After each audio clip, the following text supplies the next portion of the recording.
Sorry, இன்னைக்கு திங்கக்கிழமை. நான் 3 நாளா தொடர்ந்து உங்களை மாதிரி அழகழகாக மகளிரே பார்த்து கொண்டிருப்பதால் எனக்கு நேரம் காலம் தெரியவே இல்லை.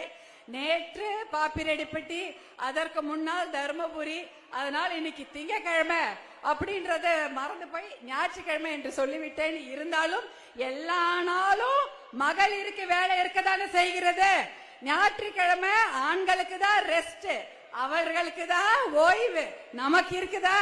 அன்னைக்கு ஒண்ணும் இல்ல, 7 நாளும் 24 மணி நேரமும், அது திங்கக்கிழமையா இருந்தாலும் சரி, ஞாயிற்றுக்கிழமையாக இருந்தாலும் சரி, மகளிருக்கு வேலை வேலை வேலை வேலை தானம்மா. நமக்கு ஏதாவது ஓய்வு இருக்கா?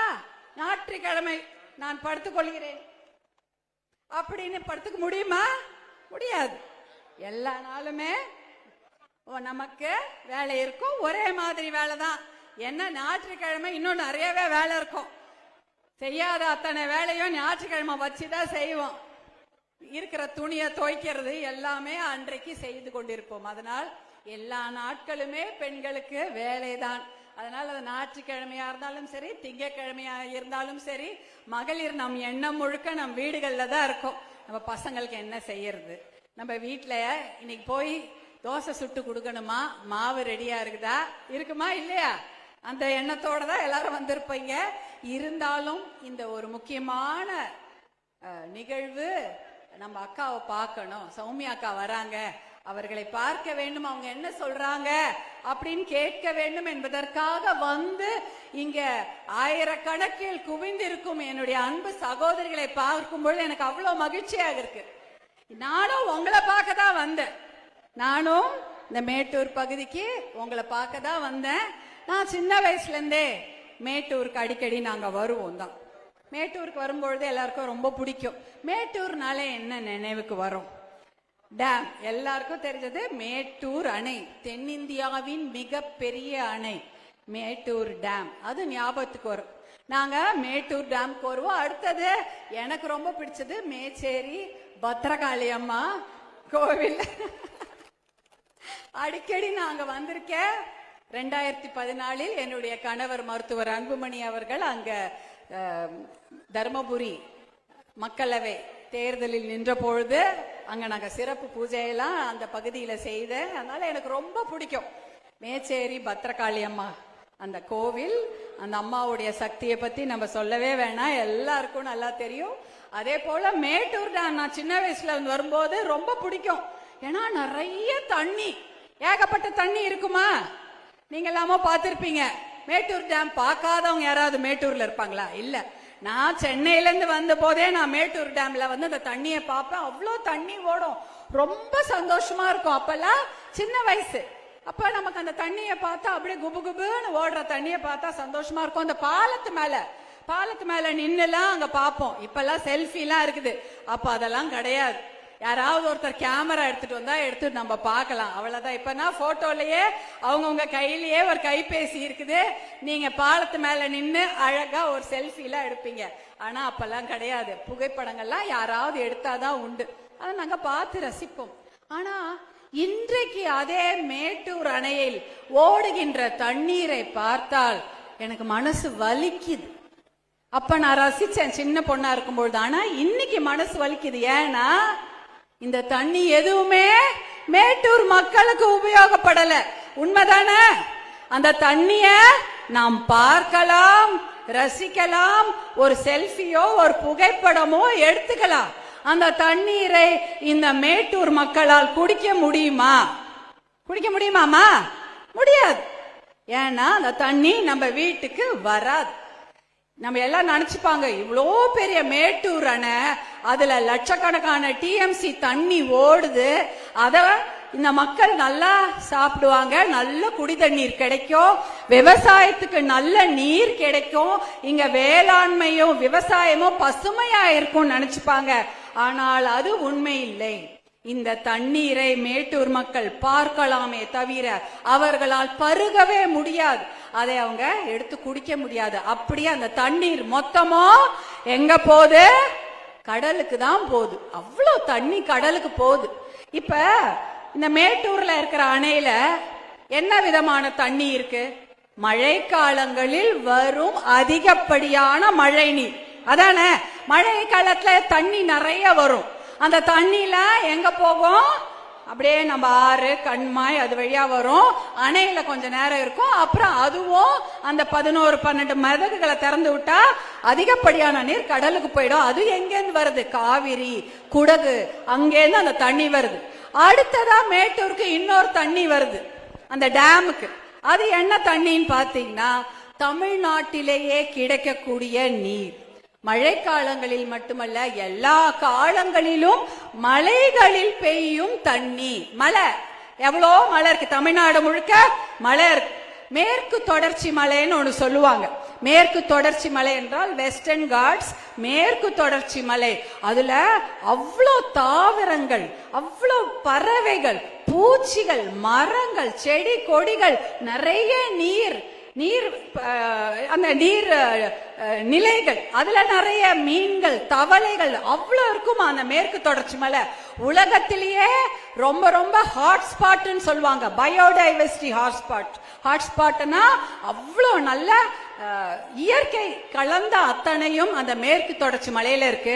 அங்கிருந்து வரக்கூடிய ஈரோடு, அந்த அந்தியூர், பவானி, அதுல இருந்து அந்த மலைகளிலிருந்து வரக்கூடிய தண்ணி சேலம் வழியாக மேட்டூர் அணைக்கு வருகிறது. அவ்வளவு சுத்தமான நீர். மலையில இருந்து வர தண்ணி எப்படி இருக்கும்?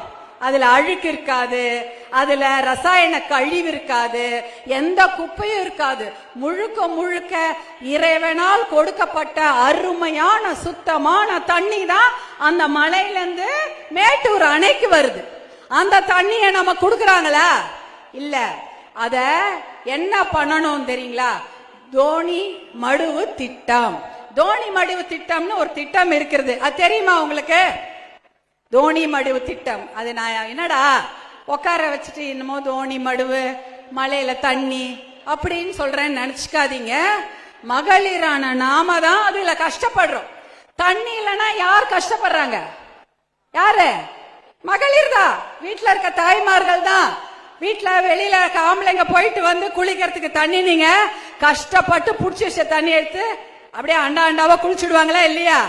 நீங்க எவ்வளவு கஷ்டப்பட்டு அந்த தண்ணியை புடிச்சு வச்சீங்க உங்களுக்கு தெரியவே தெரியாது. அவங்க வெளில போயிட்டு வந்தாங்கன்னா அந்த தண்ணியை எடுத்து குளிச்சிருவாங்க, இல்ல குடிச்சிருவாங்க. யாருக்கும் அடுத்தவங்களுக்கு இருக்குதா என்றதை பற்றி அவங்களுக்கு தெரியாது. என்ன, அந்த வேலையை செய்வது மகளிர். தண்ணீருக்காக ஒரு பெண் தன் வாழ்நாளில் பாதியா நடந்தே கழிக்கிறாங்களாம். தண்ணி வேணும்னா நடந்து நடந்து குடத்தை தலையில ஒரு குடம், இடுப்புல ஒரு குடம், கையில ஒரு குடம், பக்கெட் எடுத்துக்கிட்டு அவங்க நடந்தே அவங்க வாழ்நாள்ல பாதியா அந்த பெண்கள் கழிக்கிறாங்க. யாரு? பெண்கள். அதனாலதான் இந்த தண்ணீரை பற்ற விஷயங்களை உங்களுக்கு சொல்றேன். விஷயத்தை தெரிஞ்சுக்கோங்க. விஷயம் தெரியாம இருந்தா யாரா நம்மள மதிப்பாங்களாமா? என்ன சொல்லுவாங்க? அதுக்கு ஒண்ணுமே தெரியாது. ஆடா, அது பேச்சப்ப யாரா கேட்பாங்களா? அதுக்கு என்ன தெரியும், அது சும்மா வீட்டுல சமைச்சுன்னு இருக்குது அப்படின்னுடுவாங்க. விஷயத்தை பெண்களாகிய நீங்கள் தெரிந்து கொள்ளுங்கள். அந்த மழை தண்ணி வருது, அது நமக்கு வர வேண்டிய தண்ணி. அந்த தோணி மடுவு திட்டம் என்பது திட்டத்தை பத்தி இந்த பகுதியில யாருக்குமே தெரியாது. அந்த தோணி மடுவு என்ற இடம் எங்க இருக்குன்னா, அந்தியூர், அந்த பவானி அந்த இடத்துல சொல்றோம் இல்லையா, அங்க பர்கூர் மலையில இருக்குது.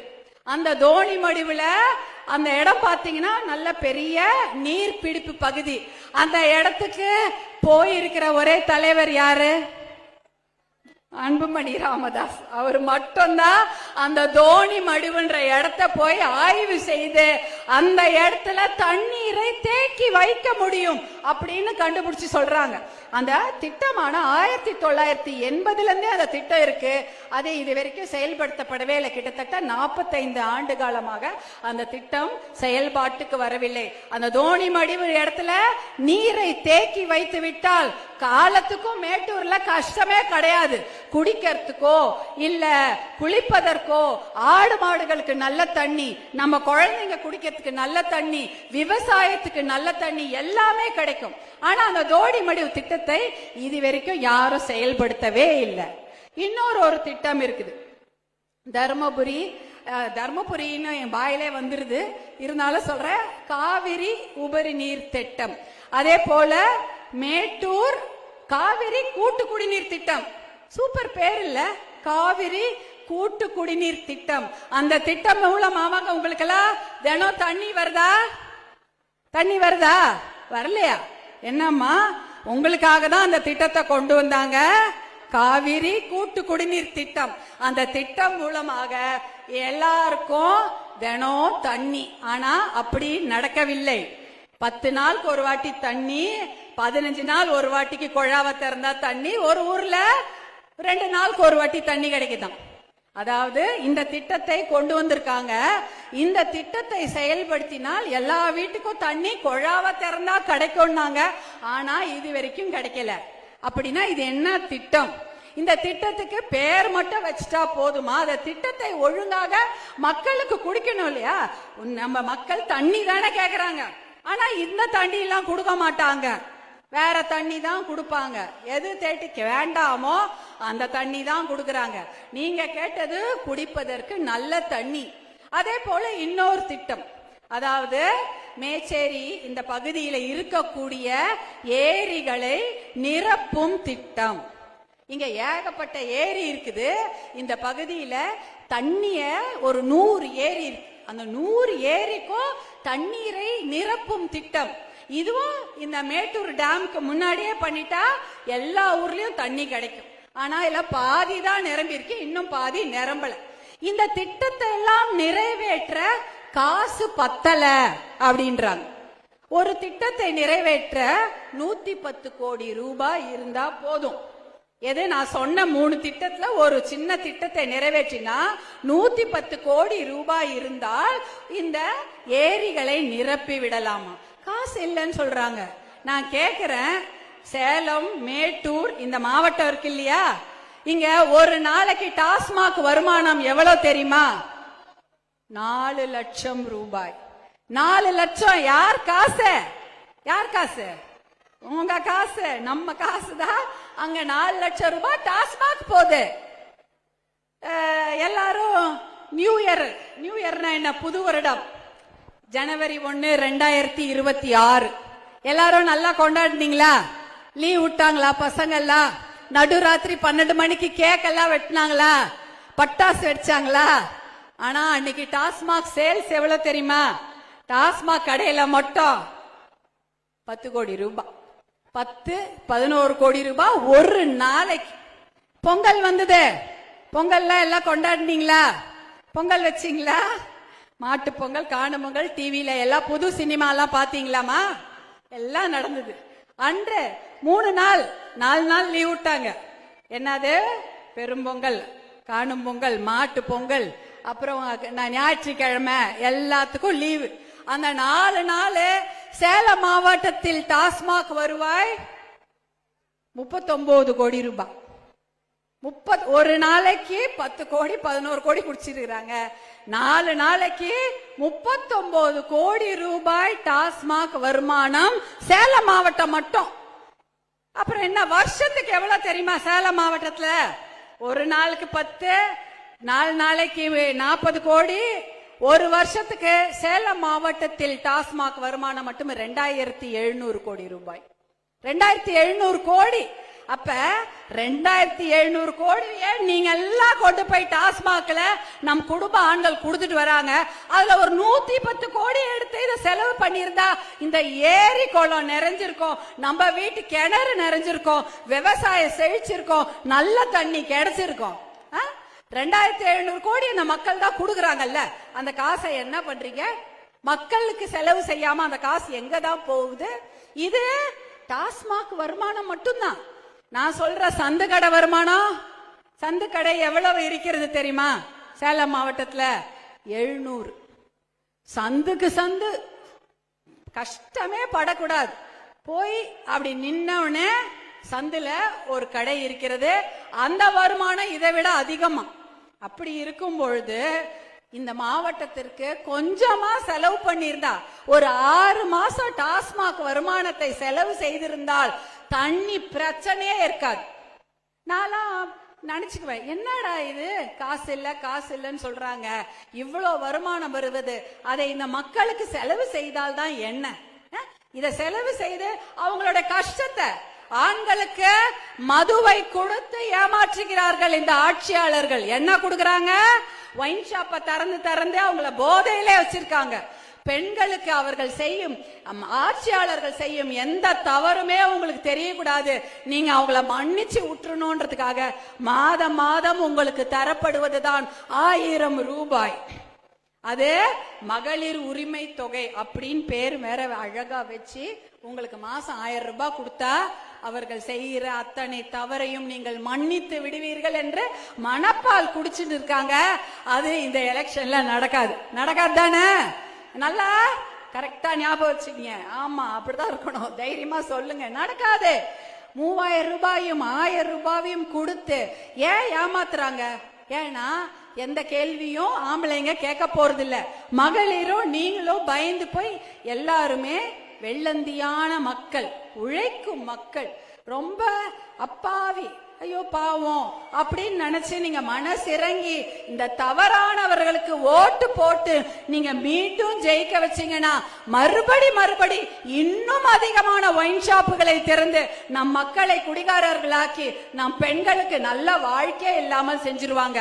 நாம் உங்க பிள்ளைங்களோட தலையெழுத்து உங்ககிட்ட தானே இருக்கு. நீங்க போடுற ஓட்டு நல்ல ஒழுக்கமான நல்ல மனிதர்களுக்கு நீங்க உங்க வாக்குகளை அளியுங்கள். அப்படி இருந்தாதான் உங்களுக்கு நல்ல ஒரு வாழ்க்கை கிடைக்கும். இல்லனா மறுபடியும் இதே மாதிரி ஒயின் ஷாப்பை திறந்து விட்டுருவாங்க. நீங்க ஒரு ஊருக்கு போறீங்க. அடுத்த விஷயம் வரலாம். நம்ம ஒரு ஊருக்கு போனா, ஒரு ஊருக்கு கார்ல போறோம், பேருந்துல போறோம், இல்ல ஆட்டோல போறோம், நடந்து போறோம். ஒரு ஊரை பார்த்தாலே முதல்ல நம்ம கண்ணுக்கு எது படம்னா காஞ்சிபுரம்னு வச்சுங்க.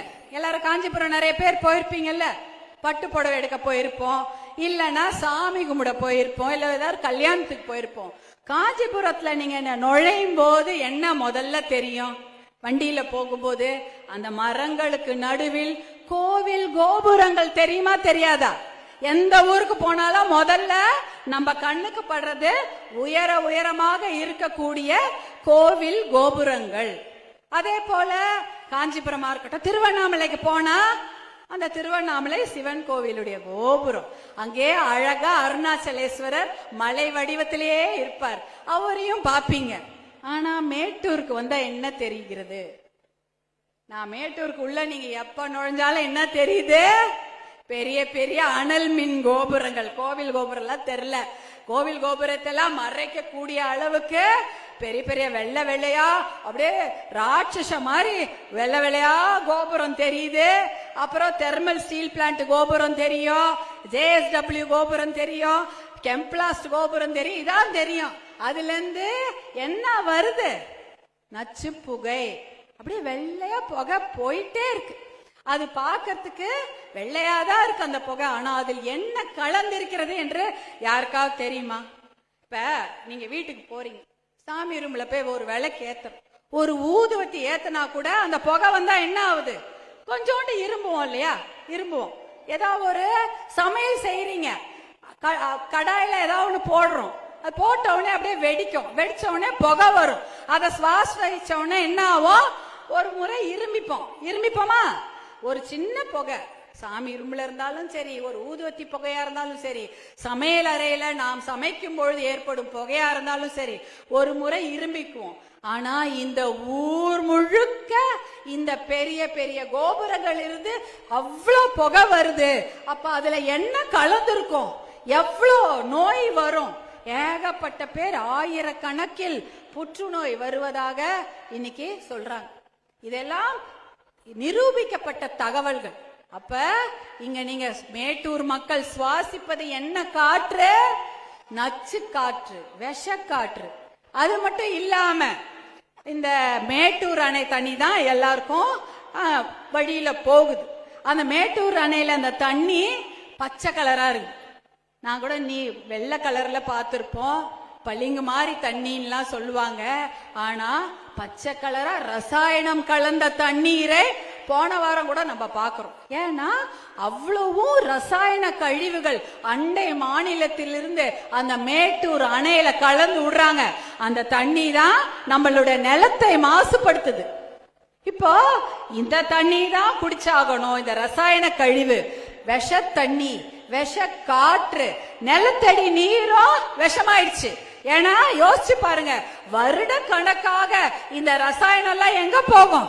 நிலத்துக்கு கீழே தானே போகும். அப்ப அதுவும் ரசாயன கழிவும் நிலத்தடி நீரும் மாசுபட்டு போச்சு. அப்போ இதை தான் நம்ம குடிக்கணுமா மேட்டூர் மக்கள்?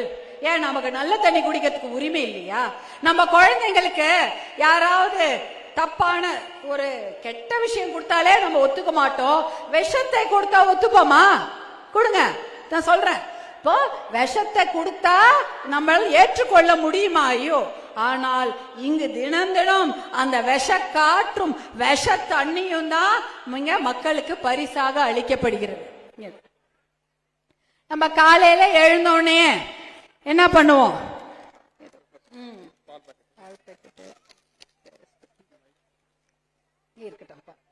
முதல்ல எழுந்தோடனே என்ன பண்ணுவோம்?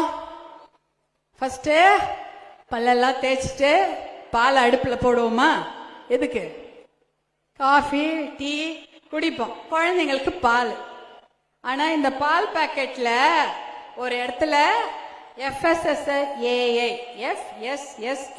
அப்படின்னா food safety security act of India. அது தமிழ்ல சொல்லணும், சிம்பிளா சொல்லணும், எளிமையா சொல்லணும்னா உணவு பாதுகாப்பு சட்டம். இந்த சட்டத்தை யார் கொண்டு வந்தது தெரியுமா? உங்க அண்ணன் தான். தைரியமா சொல்லுங்க. இந்தியால இதற்கு முன் இந்த சட்டம் இருந்ததில்லை. பால் கலப்பட சட்டம் இருந்திருக்கு. ஆனா இந்த மாதிரி தனித்தனியாக எல்லா வாய்க்குள்ள எது போனாலுமே அது பாதுகாக்கப்பட்ட நல்ல தரமான உணவாக இருக்க வேண்டும் என்ற சட்டத்தை இந்தியாவுக்கு கொண்டு வந்தது மருத்துவர் அன்புமணி. உங்க அண்ணன் தான் கொண்டு வரார். ஏன்னா நம் குழந்தைங்க வாய்க்குள்ள விஷக்காத்தோ விஷ தண்ணியோ விஷம் கலந்த எந்த பொருளும் போக கூடாது. அவங்க சாப்பிடுற எல்லாமே பாதுகாப்பான விஷம் கலக்காத தரமான உணவாக இருக்க வேண்டும் என்பதற்காக தான் இந்த சட்டத்தை கொண்டு வந்தாரு.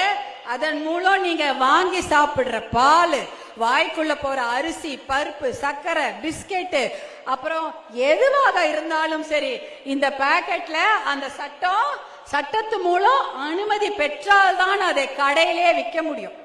வேற தரமில்லாத கலப்படமான பொருட்களை கடையில் விற்கவே முடியாது. ஏன்னா அந்த சட்டத்து மூலம் இதை உறுதி செய்திருக்கிறார் மருத்துவர் அன்புமணி.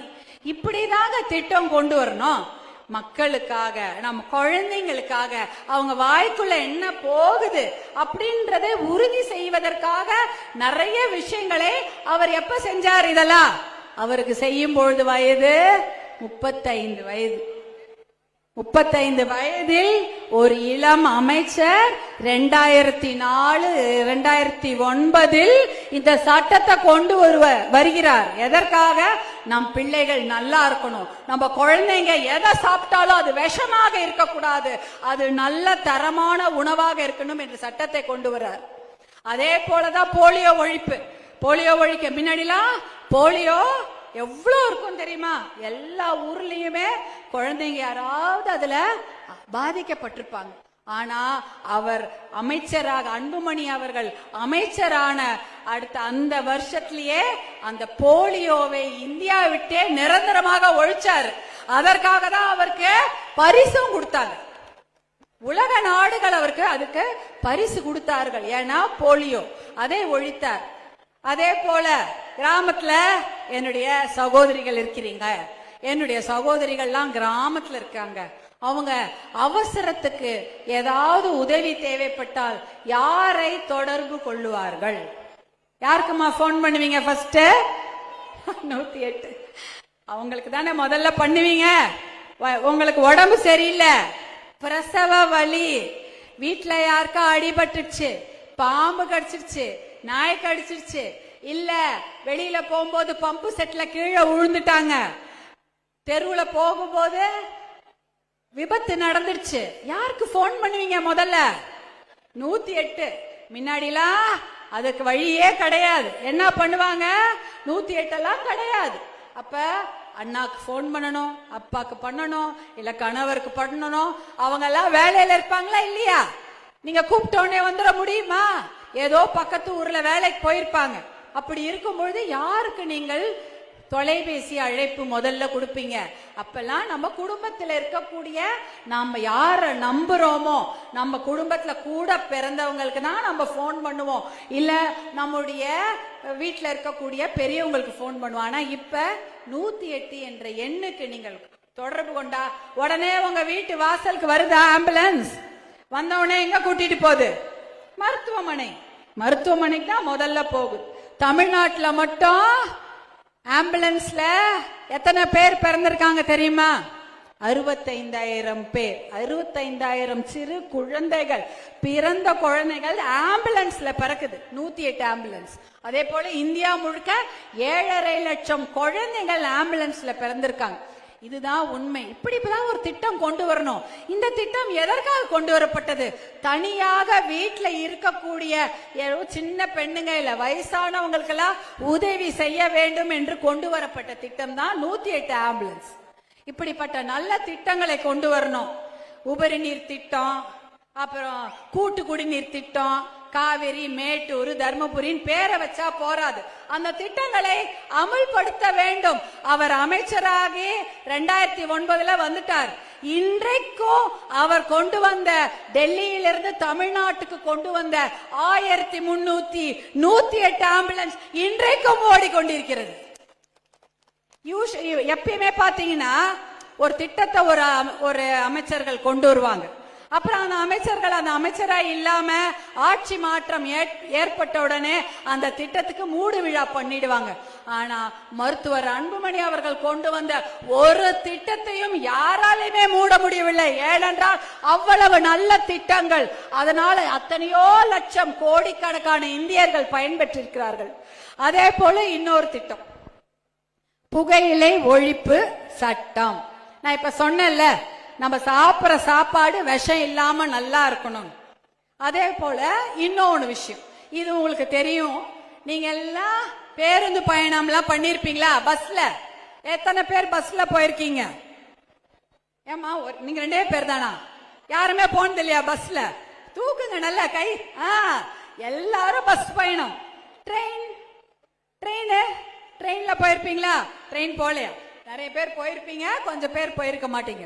பேருந்து பயணம், பஸ் பயணம் போகாதவங்களே நம்ம ஊர்ல இருக்க மாட்டாங்க. கண்டிப்பாக பஸ்ல ஏதாவது ஒரு ஊருக்கு போயிருப்போம். நம்ம அம்மா வீட்டுக்கு போனோம்னா என்ன பண்ணுவோம்? பஸ்ல தான் போகணும். கோயிலுக்கு போனா என்ன பண்ணணும்? பஸ்ல தான் போகணும். பஸ் இருந்தா பஸ், பஸ் இல்லைன்னா யாராவது ஒரு வண்டி எடுத்துட்டு வந்தா ஆட்டோவோ, ஷேர் ஆட்டோவோ, இல்லைன்னா மினி பஸ், ஏதாவது ஒண்ணு வண்டியை பிடிச்சிட்டு எப்படியாவது நம்ம போக வேண்டிய இடத்துக்கு போயிட்டோமா இல்லையா? கொஞ்ச நாளுக்கு முன்னாடி அந்த பஸ் பயணம் எப்படி இருக்கும்? யாராவது பக்கத்துல சிகரெட் பிடிக்கிறவர்கள் உட்கார்ந்தால் என்ன ஆகும்? என்ன ஆகும்? சிகரெட்டை பாட்டு பிடிச்சுக்கிட்டு நம்ம மூஞ்சி மேல தானே விட்டுக்கிட்டே வருவாங்க. அதாவது வெண் சுருட்டு புகைன்றது அவ்வளோ நச்சு கலந்தது. அதுல அவ்வளோ கேன்சர் பொருட்கள் இருக்கிறது. ஆனா குடிக்கிறாங்கன்னா அவங்க உடம்பு கெட்டு போகும். ஆனா புகை பிடிப்பவர்கள் பக்கத்தில் இருந்தால், பக்கத்தில் அந்த புகையை சுவாசிப்பவர்கள் உடம்பு கெட்டு போகும். ஆண்கள் தான் புகை பிடிப்பாங்க, பெண்கள்லாம் அவ்வளவா சிகரெட் பிடிச்சு நான் பார்த்தது கிடையாது. அப்ப ஆண்கள் பிடிக்கிற சிகரெட் புகை பெண்களை சுவாசிப்பாங்களா இல்லையா? அவங்க பஸ்ல, வீட்டுல, வெளியில எங்க போனாலும் குப்பு குப்புன்னு வளையமா அந்த சிகரெட் புகை மூஞ்சில வரும். வேற வழியே கிடையாது. அத நம்ம உள்வாங்கித்தான் ஆகணும். மடியில குழந்தை இருந்தா என்ன ஆகும்? அந்த குழந்தையும் அதை சுவாசிக்கும், அந்த சிகரெட் புகைய. ஆனால் மருத்துவர் அன்புமணி ராமதாஸ் 2004 2009 அந்த ஒரு புகையிலை தடை சட்டத்தை கொண்டு வருகிறார். பொது இடங்களில் புகை பிடிக்கவே கூடாது, புகை பிடிப்பது கிரிமினல் குற்றம் என்ற சட்டத்தை அன்புமணி எதுக்கு கொண்டு வராரு? நம்மை போன்ற பெண்களை பாதுகாக்கதான். இப்ப அவ குடிக்கிறவன் அவங்களுக்கு உடம்பு கெட்டு போகுது, சிகரெட் பிடிக்கிறவங்க உடம்பு அவங்க உடம்பு கெட்டு போகுது. ஆனா ஒண்ணுமே சிகரெட்டே பிடிக்காத குழந்தைகளும் பெண்களும் என்ன பாவம் பண்ணாங்க? அவங்களை யார் பாதுகாப்பது என்று யோசித்து இந்த சட்டத்தை கொண்டு வருகிறார். இப்ப எங்கேயாவது ரயில் நிலையம், பேருந்து நிலையம், பேருந்து, ட்ரெயின், இல்ல பொது இடம், ஹோட்டல், எங்கேயுமே அவங்க புகை பிடிக்க முடியாது. சுருட்டோ புகையோ பிடிச்சா யாரும் பிடிக்க கூடாது, தப்புன்னு போய் சொல்றாங்க, பயப்படுறாங்க. ஏன் தெரியுமா? அது தப்பு, தண்டனைக்குரிய குற்றம் என்பதை இந்த சட்டம் மூலமா கொண்டு வரார். எதற்காகமா? நம்ம போன்ற பெண்களுக்கு இல்லையா, புகையே குடிக்காம சிகரெட்னாலே என்னான்னு தெரியாத பெண்கள் அந்த புகை, அந்த கேன்சர் புகையை சுவாசிச்சு அவங்களுக்கும் இருமல், மூச்சு குழாய் திணறல் போன்ற எத்தனையோ கண்ணு எரிச்சல்லாம் ஆகும். புகை கண்ணில் பட்டா கண்ணு எரியும். இதையெல்லாம் தடுத்து நிறுத்தினார் ஒரே சட்டத்தின் மூலமாக. இப்படித்தான் மகளிருக்கெல்லாம் நல்ல திட்டங்களை கொண்டு வர வேண்டும். பேர் வச்சுட்டா போராது. அதுல வேற தேர்தல் வாக்குறுதி, திராவிட முன்னேற்ற கழகத்தின் தேர்தல் வாக்குறுதி 106, 107 என்னன்னா, மேச்சேரி நீரேற்று திட்டம் நிறைவேற்றப்படும், தோணி மடுவு திட்டம் நீர்த்தேக்கம் கட்டி அத 4 அணைகளுக்கெல்லாம் கொண்டு போய் சேர்த்து பாசன விவசாயத்திற்கு நல்ல நீர் வழங்கப்படும் என்பது உறுதி செய்யப்படும்னு தேர்தல் வாக்குறுதியில 105, 106, 107 நம்பர் எல்லாம் போட்டு கொடுத்தாங்க. இது வரைக்கும் செய்யவே இல்லை. இன்னும் 2 மாசம்தான். தேர்தல் வாக்குறுதிகள் என்ன ஆச்சு? அதே சமயம் 196வது தேர்தல் வாக்குறுதி என்ன தெரியுமா? இந்த மாவட்டத்தில் எல்லா தமிழ்நாட்டில் இருக்கக்கூடிய இளைஞர்களுக்கு 75% அந்த பகுதியில் இருக்க தனியார் நிறுவனங்களிலோ அரசு நிறுவனங்களில் வேலை வாய்ப்பு உறுதி செய்யப்படும் வாக்குறுதி கொடுக்குறாங்க. இந்த மேட்டூர்ல எத்தனை தொழிற்சாலை இருக்கு? உங்க பசங்க எல்லாம் அங்கதான் வேலை செய்யறாங்களா? அவங்களுடைய வாக்குறுதி 196 என்ன தெரியுமா? எந்த பகுதியில எந்த மக்கள் நிலங்களை அந்த தொழிற்சாலைகளுக்கு கொடுத்தாங்களோ, எந்த தொழிற்சாலை எந்த பகுதியில இருக்கோ அந்த பகுதி மக்களுக்கு 75% வேலையை உறுதி செய்வோம் சொல்லிட்டு அந்த வாக்குறுதியை நிறைவேற்றவே இல்லை.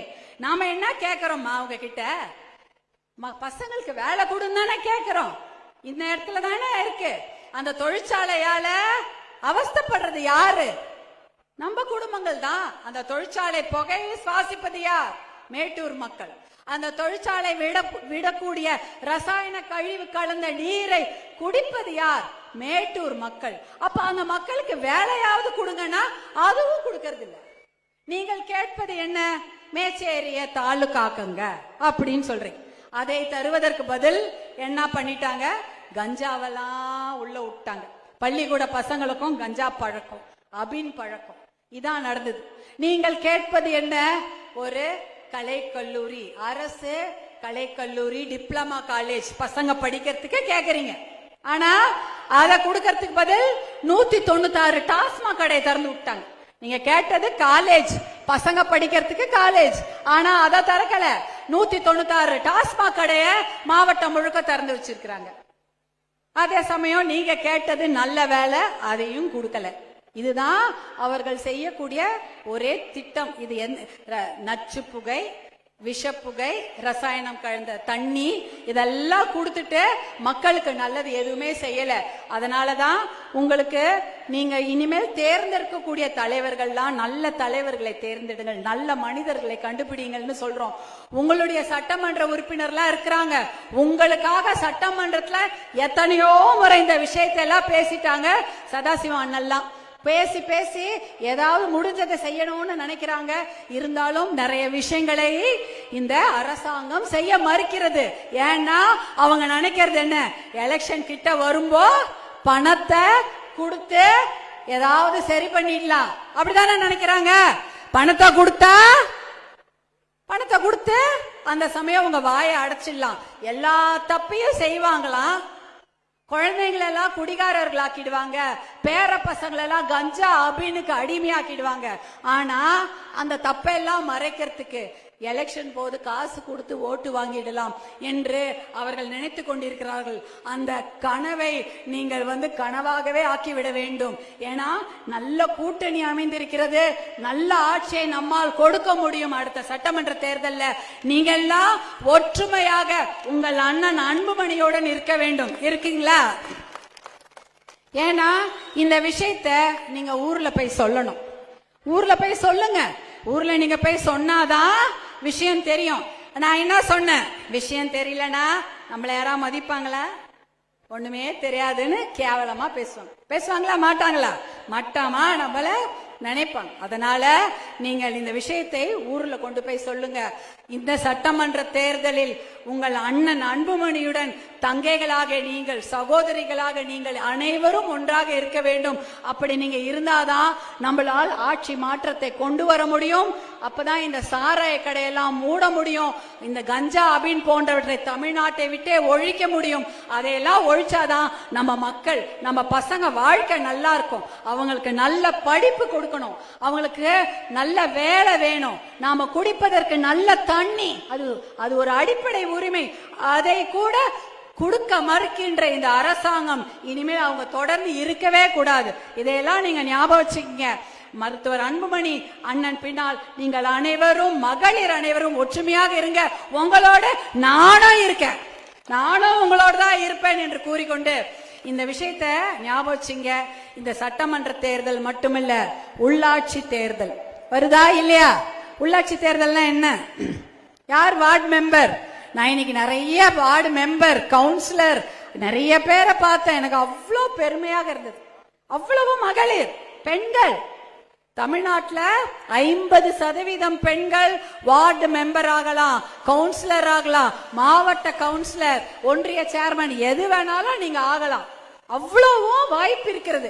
தமிழ்நாட்டில் அத்தனை வார்டு மெம்பர், கவுன்சிலர்லாம் நிறைய பேர் பெண்கள் தான் இருக்காங்க. அப்படி இருந்தா உங்க கையில சக்தி. நீங்க இருக்கும்பொழுது என்ன நடக்கும்?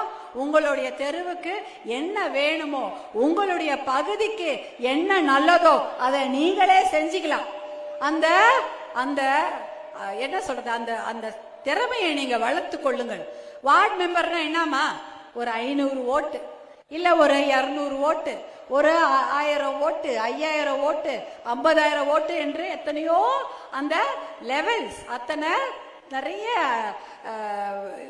அடுக்குகள் இருக்குது. அதுலலாம் நீங்க ஜெயிச்சீங்கன்னா உங்கள் பகுதிக்கு தேவையானவற்றை நீங்கள் கண்டிப்பாக செய்து கொள்ளலாம். அதனால சட்டமன்ற தேர்தலிலும் ஒற்றுமையாக நீங்கள் அண்ணன் அன்புமணியுடன் இருங்கள். அதே போல உள்ளாட்சி தேர்தலிலும் நீங்கள் அண்ணன் அன்புமணியுடன் இருந்து நல்ல பதவிகளை பெற்று உங்கள் பகுதிக்கு நல்லதை செய்து கொள்ளுங்கள் என்று கூறிக்கொண்டு, இவ்வளவு நேரம் இந்த இரவு வேளை இன்னும் வீட்டுக்கு போனோம். நிறைய பேர் 40-50 கிலோமீட்டர், அது சொல்லுவா,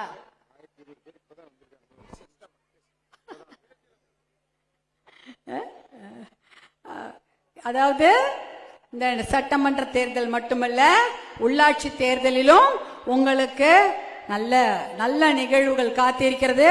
இதையெல்லாம் ஞாபகம் வச்சுக்கீங்க. அதே சமயம் இன்னைக்கு திங்கட்கிழமை 40 கிலோமீட்டர் நீங்க போனோம்னு சொன்னாங்க நிறைய பேர். என்கிட்ட சொன்னாங்க, சீக்கிரம் முடிச்சிடுங்கம்மா, பேசுனது போதும்னாங்க. இப்ப இல்ல இன்னும் பேசுங்கன்றாங்க. நான் என்ன பண்றது? இருந்தாலும் உங்க எல்லாரையும் பார்த்ததில் மகிழ்ச்சி. பெண்கள் பாதுகாப்பு என்ற ஒன்று இருக்கிறது, அதுக்காக தான் சீக்கிரம் முடிக்கிறேன், வேற ஒண்ணும் இல்ல.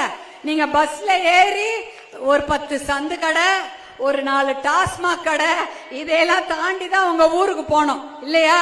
ஆனா எங்க மாவட்ட செயலாளர்களும் எங்களுடைய ஒன்றிய செயலாளர்களும் எங்க கிளையில இருக்கக்கூடிய அத்தனை பேரும் உங்களை பத்திரமா உங்க வீட்டுல இறக்கி விட்டுருவாங்க. அதனால எனக்கு அந்த பயம் இன்னைக்கு கிடையாது.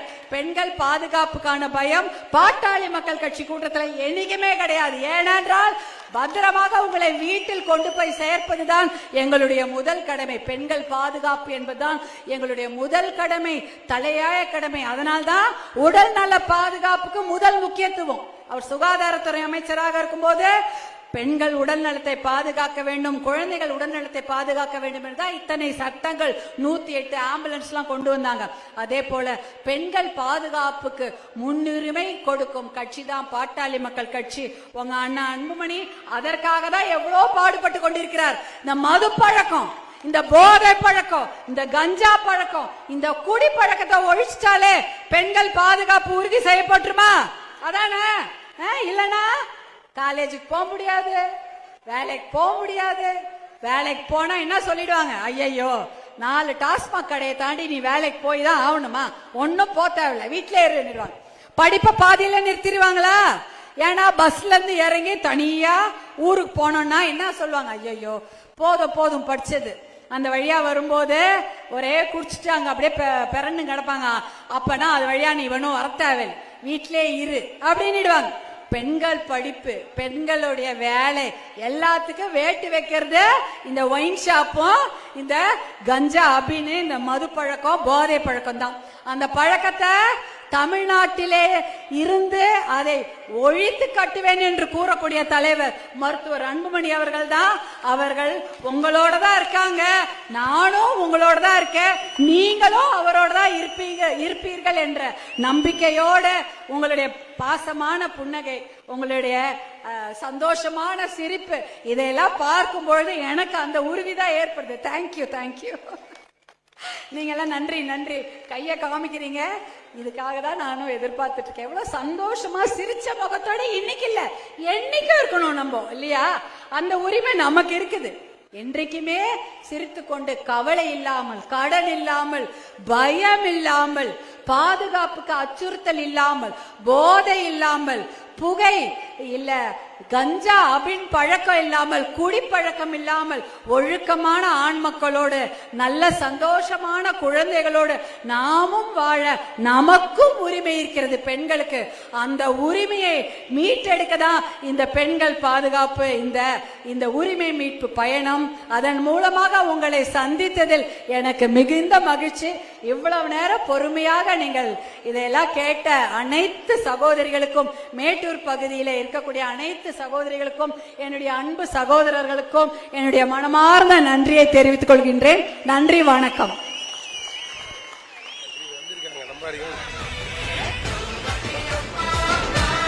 நம்மளுடைய தமிழ்நாட்டில் இல்லாத அளவிற்கு பசுமை தாயகத்துடைய தலைவர் சௌமியா அவர்களை காண கிட்டத்தட்ட 10,000க்கு மேல பெண்கள் வந்திருக்கிறார்கள். அவருடைய பெண்கள் பாதுகாப்பு பற்றி பேசியிருக்கிறார்கள். வந்திருக்கின்ற அனைத்து மேட்டூர் தொகுதியில் இருக்கின்ற அனைத்து தாய்மார்களுக்கும், மாணவிகளுக்கும், உங்களுக்கு அனைவருக்கும் மேட்டூர் சட்டமன்ற உறுப்பினர் என்ற முறையில் வாழ்த்துக்களையும் பாராட்டுகளையும் நன்றியும் தெரிவித்துக் கொண்டு, வருகின்ற 2026 நம்மளுடைய எடப்பாடியார் தலைமையில் தமிழ்நாட்டில் ஒரு நல்ல ஆட்சி அமைப்பதற்கு அனைவரும் ஆதரவு கொடுக்க வேண்டும் என்று அண்ணன் அன்புமணி சார்பிலும், அண்ணன் சௌமியா சார்பிலும், எடப்பாடியார் சார்பிலும், அண்ணன் மோடி அவர்கள் சார்பிலும், கூட்டணி கட்சி சார்பிலும் உங்கள் அனைவரையும் அன்போடு, பண்போடு, பாசத்தோடு கேட்டுக்கொள்கின்றோம். லக்கம்பட்டியிலிருந்து வந்திருக்கின்றவங்களை நம்மளுடைய சௌமியா அவர்கள் கையெடுத்து கும்பிட்டு அவர்கள் வணக்கம் தெரிவிக்கிறார். ஒவ்வொருத்தரா வரணும், நெருங்கிட்டு வரக்கூடாது. பாதுகாவலர் பக்கமா வாங்க, பாதுகாவலர் பக்கமா வாங்க, அம்மாவோட பாதுகாவலர் பக்கமா வாங்க. எல்லாரும் போட்டோ எடுப்பாங்க. வந்திருக்கின்றவர்கள் நம்மளுடைய போட்டோ எடுத்து பிரிண்ட் கொடுத்துருவாங்க. வந்திருக்கிறவங்க போட்டோ எடுத்து